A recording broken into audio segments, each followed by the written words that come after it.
What's going on, guys? Welcome to another episode of Unbettable. It is just me, your boy Holmes, here to tackle this episode today. Other boys couldn't make it. Figured we'd put out a solo episode. We got a ton going on in the sports world right now.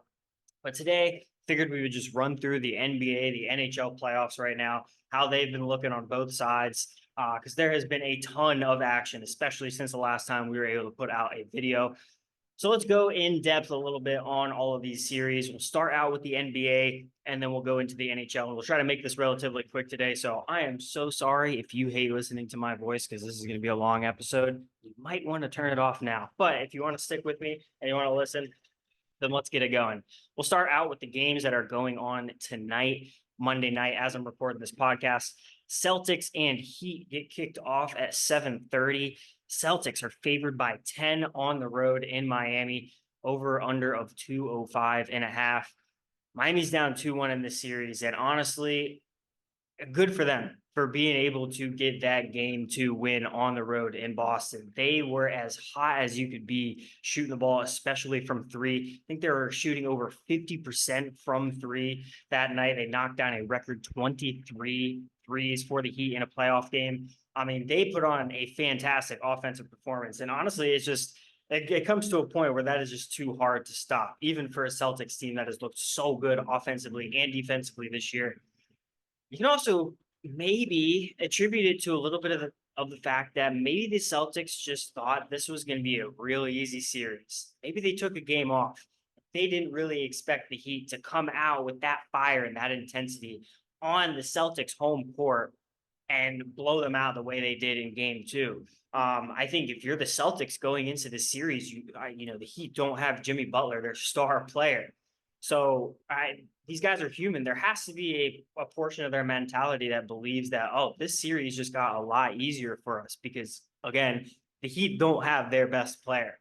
So maybe that could be attributed to that loss that we saw in game two. But in game three, Celtics bounced back and got a great win in Miami. So Miami's got to get a win tonight on home court to even up this series, going back to Boston. Make it a best of three, man. Make it interesting. And I totally think that they can tonight. I honestly think 10 points there, that's a lot of points tonight. I'm leaning toward taking that Heat spread just because I think that is a just kind of disrespectful line in a sense. With the Heat tonight being at home, being able to bounce back the way they did in game two, I can totally see Tyler Hero, Bam Adebayo showing up for really big games tonight, having a lot of those role players on the Heat step up and have a really, really meaningful game for them tonight. It's tough for me to think that the Heat, even without Jimmy Butler, are going to go down 3-1 and kind of just lay on their backs tonight at home. So I really like them to keep it close. Not saying an outright win, but plus 10, I really like that tonight in this game. We'll go on to the next one. OKC at the New Orleans Pelicans tonight at 8:30. OKC is favored by 4.5 in New Orleans. OKC, man, they have just been running away from this series. And this has honestly been just almost completely different than the Heat and Celtics series that we just talked about because the Pelicans, they're without Zion Williamson, who is undoubtedly the star player for them down there in New Orleans. And this has been really the first season where he has been pretty much fully healthy. He has played a ton of games and he has looked awesome all season long. But for him to get hurt in the play-in tournament against the Lakers, that was a big, big blow for the Pelicans because we've seen now in these three games against a very young and relatively inexperienced Thunder team that is in the playoffs for the first time in a long time, they're struggling really hard. Brandon Ingram has not been able to get it going. Jonas Valanciunas doesn't really look like himself. And just the guys around that team are just not able to do enough without their star player to keep up with the Thunder. I mean, Chet, SGA, Jalen Williams, these guys have been incredible for this team. And I thought that this would maybe be a little bit closer of a series, again, given the inexperience that the Thunder have had, how young these guys are. Maybe this playoff atmosphere might catch up with them a little bit. But boy, they're not showing signs of that at all. And I honestly do like OKC to complete the sweep tonight. I think it can be done. 4.5. I would definitely consider taking that spread. They're minus 180 on the money line, which is a little too much juice necessarily to lay on one play. So maybe that's a small parlay piece you could use with something right there. But I really do like the Thunder to close it out tonight. Even in New Orleans, it's just so tough for me to think that the Pelicans are going to be able to stay in this. They don't look like a great team right now. The Thunder are just getting after them in every facet right now. So really love the Thunder to be able to close it out tonight. Hopefully get a little bit of rest going into the next round. The last game that we have tonight, Lakers, Nuggets in Denver. Nuggets are favored by 6.5. Over under at 217. I mean, this series, man, there is a lot to be argued that the Lakers should have this series at 2-2 right now, and they should be in a lot better of a spot than they should be. But I think this also just speaks to how damn good the Nuggets are. We can sit here and talk all day about how much the Lakers have choked their leads away, how they have looked so good in the first half, in the first halves, in all of these games against the Nuggets, and just wilted in the second half and can't play any sort of defense. But honestly, you have to give the Nuggets credit. Like, as discombobulated and not really as together as they may look in the first half at times, boy, when they come out in the second half, they're as fluid as any team in the league. They look unstoppable, man. This just looks like a team that is bound to repeat this year with how well that they have been playing, especially at home. That is honestly why I do not think the Lakers have a very good shot tonight. Is the Nuggets at home have been a wagon. I wish I had the numbers pulled up in front of me to look at those home splits for the Nuggets, especially in the playoffs. My God, they have just been taking it to teams. I don't really see the Lakers hanging in here, man. This line at 6.5, it might be a little too much that I want to lay with the Nuggets, but a minus 260 on the money line, I see that as a really good parlay piece to be able to use. Maybe consider putting that with OKC. Damn, man, put those two together, you get a plus 115 parlay. That's not bad at all. I would really consider that because I love the Nuggets to be able to close out this series tonight. The Lakers are just older, not able to keep up with the Nuggets scoring, and have just wilted on the defensive side in the majority of these games, especially in the second half. So I really like the Nuggets here. They just seem like an unstoppable sort of team right now. Let's move into tomorrow night, the three matchups that we're going to have. The first one of the three, the 76ers at the Knicks. New York leads the series 3-1. And if I was looking at the line for this game, Knicks are favored by 4 back home in the Garden. Honestly, love the Knicks on the spread here. They have looked like such a great team, even without Julius Randle, who's been such a great anchor on that team for many years.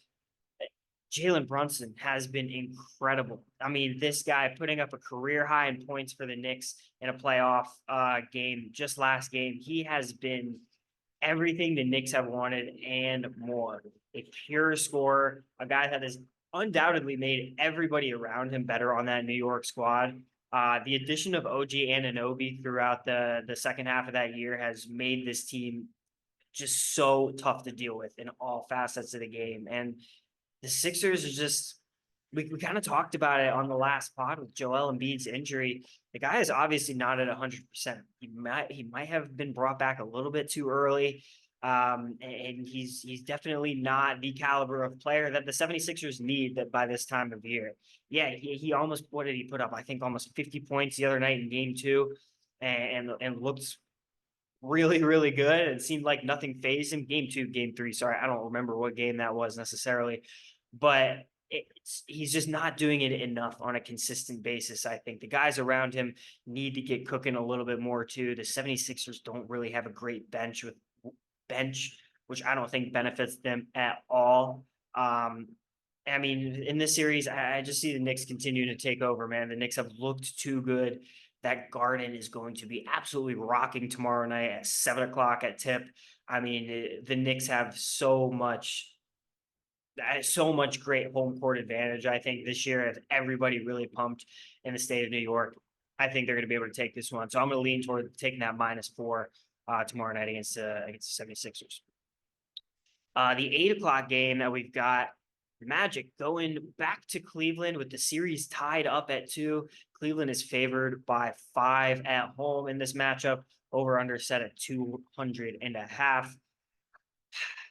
Now, this one is just a tough one for me, man. I kind of think that this is going to be one of those series where the home team is just going to win every game here. We just saw how much better the Magic played at home. The raucous Amway Center crowd behind them. Paulo looked amazing in game 3. Franz followed it up in game 4 with an amazing performance himself. I mean, the Magic were just clicking in both of those games. Everybody was contributing. They were playing great team basketball, and they were honestly just able to play way more efficient than the Cavs. And you could say the complete opposite. In the games 1 and 2, the Cavs played an elite brand of basketball in Cleveland, shut down the Magic completely. It looked like the Orlando Magic were completely overwhelmed and overmatched in game 1 and 2. I mean, I was struggling to think that the Magic would even be able to hang in this series, or for them to go home, grab 2 wins, even this thing back up, make it a best-of-3 series. That's really, really exciting. Again, like I talked about on that last pod too, just exciting for the city of Orlando to be able to have your team in the playoffs right now, playing the way they are with this extremely young core group of guys. And a guy, Jamal Mosley, who's in the running for coach of the year, who should get coach of the year, in my opinion. You have to be extremely excited for what's to come in the future, because you are just scratching the surface of what this team could be, especially if you continue to build around these guys, get younger guys to continue to build within the system, put a couple veterans on this team. There is no telling what this team could be in a couple years. So you love to see them in this position now. As far as the betting landscape goes, I really do like Cleveland. Honestly, on the money line here, minus 190. Again, not something I would play straight up, but like I said, it just seems like the home teams are going to have the advantage in this series until the Magic are able to prove me otherwise here. I like Cleveland to be able to take this game 5. And then the nightcap, 9:30. The Pacers are going to Milwaukee to face off with the Bucks, and the Pacers are favored by 4 on the road. Without Giannis and Dame, man, Bucks just aren't able to keep up. Pacers have looked great in scoring.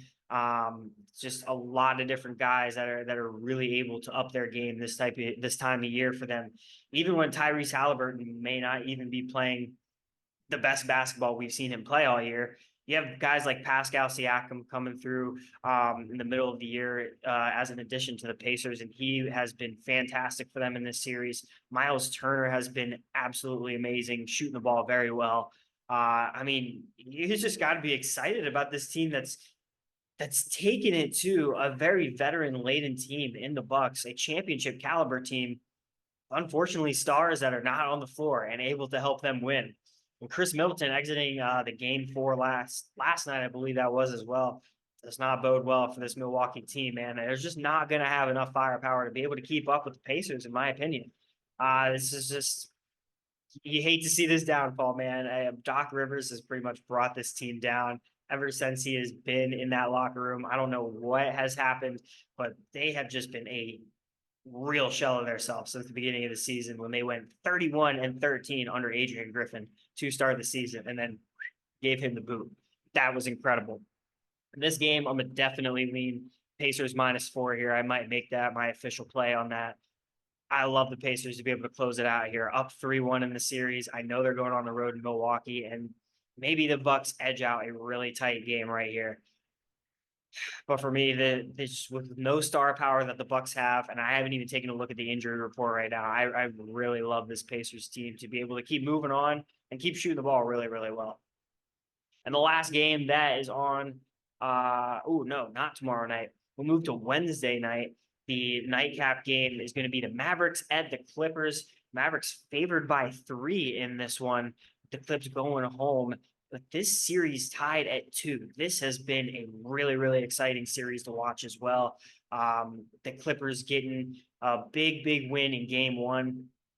And sorry, Dallas comes back in games 2 and 3, gets really, really nice wins that they desperately needed to get back in this series. And then the Clippers, even though they almost gave up a massive, massive lead last night in Dallas, they're still able to edge out a 116-111 win and even this thing back up at 2. So This is just a really interesting one. It is hard for me to feel like I'm leaning either way.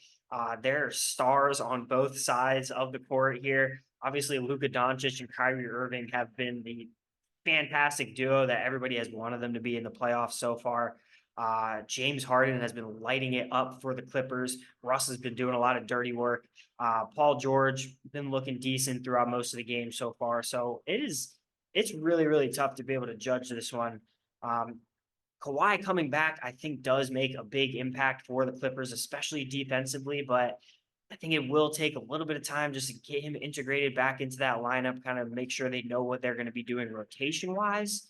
So maybe that affects the team a little bit, but man, this one is so hard to pick for me. I will likely not have a bet on this game. And like I said, the Mavs are favored by 3 on the road in this game. I could consider Clippers on the money line for plus 115. I think they can definitely edge out a home win with the crowd behind them.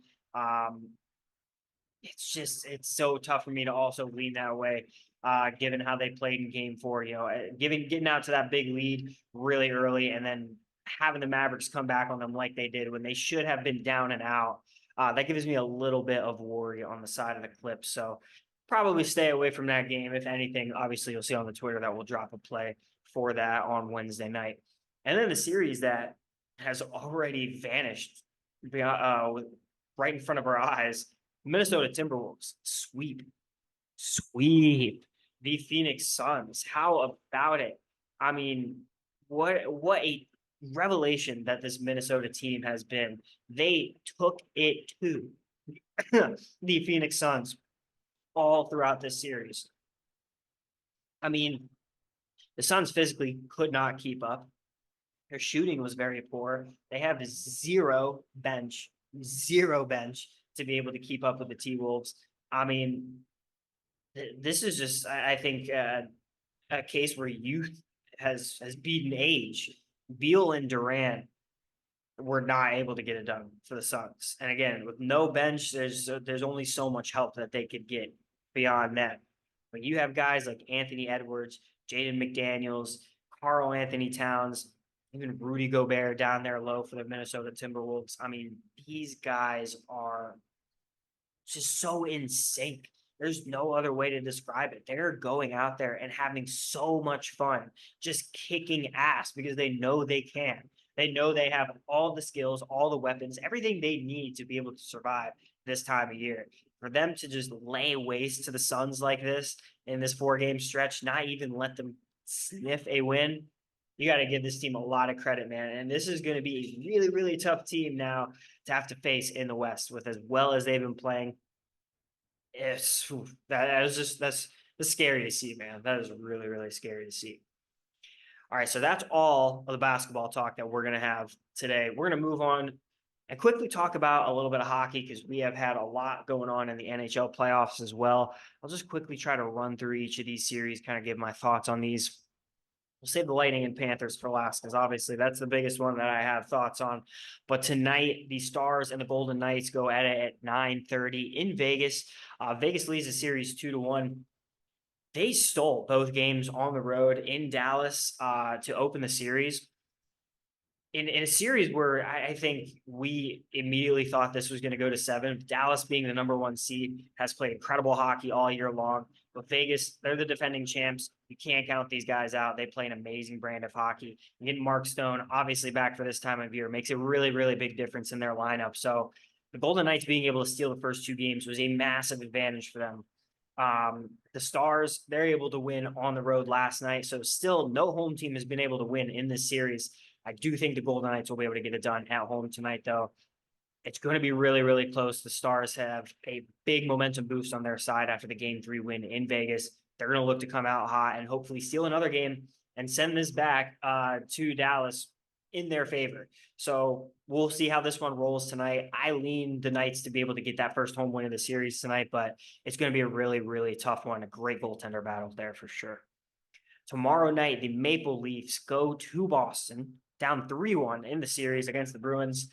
They are just looking to survive and keep it rolling at this point, man. The Boston Bruins have looked really, really good in the series, kind of just overmatching the Maple Leafs. The Maple Leafs have just looked a little discombobulated too, man. Not everybody looks to be on the same page. They're not able to score or generate nearly enough offense as they did in the regular season. The Bruins are just out physicaling them, just getting more done on the offensive side, stifling them on the defensive side. I think the Bruins are all around the better team here, and I'm going to take them to be able to close out this game in Game 5 at home. Boston's going to be rocking, looking for their team to advance at home. So I'm going to take them to get it done tomorrow night at 7. At 7:30, the Islanders go to Carolina to face off with the Hurricanes. Hurricanes, they're up 3-1 in this series. They had the chance to close it out in New York. What was it, last night or the night before? No, it was Saturday night. So the night before, they had the chance to be able to close it out against the Islanders. The Islanders, man, you got to give them credit. They stay alive in a double OT game, win 3-2, keep their series hopes alive. But I honestly don't think that they are going to be able to keep it alive here in this game. I think this is a very similar situation to the Bruins and the Maple Leafs for me. The Hurricanes are a faster, stronger, more talented team than the New York Islanders. I think the Hurricanes get it done tomorrow night at home. They're going to be able to survive and make it on to the next round. The Islanders, I just are that is a really big win to get on Saturday, and it's nice for them to have a couple nights off before they get into this Game 5 on the road. But man, it seems like you pour a lot of your energy into that game just to get one win, and you don't know how much of that is going to be able to come back and bite them tonight. You see how gassed they might be deep into the second, into that third period against the Hurricanes. Later in the night, 9:30 p.m., the Colorado Avalanche are at the Winnipeg Jets. The Colorado Avalanche are up in the series 3-1. I mean, Colorado, they've looked really good after a Jets win in game 1, 7-6. The Avalanche have honestly turned it around, and you got to give a lot of credit to the goaltending of the Avs, because in game 1, giving up 6 goals, that is not a recipe for success in the playoffs at all. But since then, they've given up 5 goals in the last 3 games combined. And obviously, they've won all 3 of those games. So the Avs definitely know what they're doing on the offensive side of the puck. They can easily score 4 or 5 goals a night. They just have to make sure that the goaltending is on point. And if they continue to stifle the Jets like they're doing now, I can see them being able to close out the series pretty quickly. As for tomorrow night, I do think the Jets will be able to get a game at home, get the series at 3-2. But beyond that, I think when the Avs go back home, that's when they'll be looking to close it out and get it done. The nightcap at 10 o'clock, the Nashville Predators and the Vancouver Canucks are playing in Vancouver. Vancouver leads the series 3-1. I don't have a whole lot on this series. I think Vancouver is going to be able to get it done and win this series in Vancouver. Already taken 3 games out of the 4 that they've played so far. I know it was an OT win that they got in game 4 against the Predators 4-3, which, maybe that gives you a little bit of hesitancy in this game. Maybe the Predators have a little something rolling. Maybe they're able to steal a game in Vancouver here. But honestly, the Canucks, even with the goaltender injury news that they had in the beginning of this series, they've played really well. They've been resilient through all that. And I do think that they'll be able to close out that series and definitely make it happen against the Nashville Predators. We'll go into Wednesday night, the last series that I do want to touch on before we get into the Panthers and the Lightning, of course, are the Kings and the Oilers in Edmonton on Wednesday night. Edmonton leads this series 3-1 right now. They've just looked like the better and more talented team, man, and they are. I think you have to give them credit. McDavid, yeah, it's loud out here. It's loud out here. You got to give Connor McDavid and Leon Draisaitl their flowers, man. They are just 2 incredibly talented players for this Edmonton team. They can score at will. They can create offense at will. We even saw last night they can win a grinded out game 1-0 too against the Kings. So I think the Oilers are just a better team here in this series. The Kings have fought valiantly. They've been a good team this season. I think better than a lot of people have expected them to be. But I like the Oilers to be able to keep it rocking right here. Let their star power hopefully go on to the next round and keep competing in the Stanley Cup playoffs. So the series, everything that we want to get to, the Lightning and the Panthers. Obviously, the Panthers boys, the Panther boy, Mondo, is not here in the pod tonight. But I am going to give the Panthers a little bit of their flowers, man, because they have looked like an incredible team in this series so far. I mean, truly, if you have to look at it from an unbiased standpoint, the Panthers have looked like the better team. They're faster, they're quicker to the puck. Both teams are very physical, but the Panthers are just relentless. Relentless, man. Their 5-on-5 play is some of the best in the league. That's why the Lightning are having so much trouble just being able to score in non-power play situations. Their defense is incredible. You just have to give this team a lot of credit for being able to put together a really good brand of hockey, offensively, defensively, special teams wise. They are getting it done. The Lightning, I was so ecstatic for them to be able to get that Game 4 win and avoid the sweep, which would have been obviously very embarrassing for this Lightning team. But tonight is going to be a really tough game. Going back to Florida, Game 5. This place down in Sunrise goes crazy for the Cats, especially when they're playing this well this time of year. The Lightning are going to have to be on their shit. And I'm kind of wondering if the return of Mikhail Sergachev, who has been out since February with a fractured leg, he was able to come back in Game 4, give the Bolts a real big jolt of energy that I think they needed to be able to win that game at home and continue with this series. I'm wondering if that will be able to give them enough energy to win tonight on the road and take it back to Tampa for Game 6. Because, man, this is the game tonight. You win this game, send it back to Tampa for Game 6. Made it very interesting. Obviously, you love the home ice advantage in Game 6. And if you win that, anything happens in Game 7. Anything can happen, especially in hockey. Hockey Game 7s are some of the most volatile games in all of sports. You never know which way they're going to go. It does not matter which way or where they are played. So this is just, it's been an incredible series so far. It's been, I say incredible if you're a Panthers fan. If you're a Lightning fan, it has not been incredible. But the hockey has been really good to watch. I think just in terms of the other series, hasn't been blowouts. They've been really close games, really good brands of hockey being played from both sides. So I think that's been the exciting thing to watch in this series. But man, as a Lightning fan, I really hope the boys can be able to take this Game 5. We really need this. Panthers, as good as they have been, man, with our in-state rivals like this, we have to be able to grind out a win here, take it back to Tampa for Game 6, and then let's go from there. That's all I can ask. So that'll round up our talk about the NHL playoffs. We've run through the NBA. We've run through the NHL. As far as plays tonight, I do not have anything for tonight. I have kind of been on a little bit of a cold streak for a little minute, so I've taken the night off. Try and jump back into it tomorrow. Put some plays back up on the Twitter, so hopefully you guys will see that if you're following us, and make sure you're checking all of those out when we're dropping those for all the different type of sports, because this is a great time of year, man. I haven't even touched on anything baseball wise today. But as you know, college baseball, I'm all over every single week. I love being able to put out plays for that. It's been so much fun doing that all year long.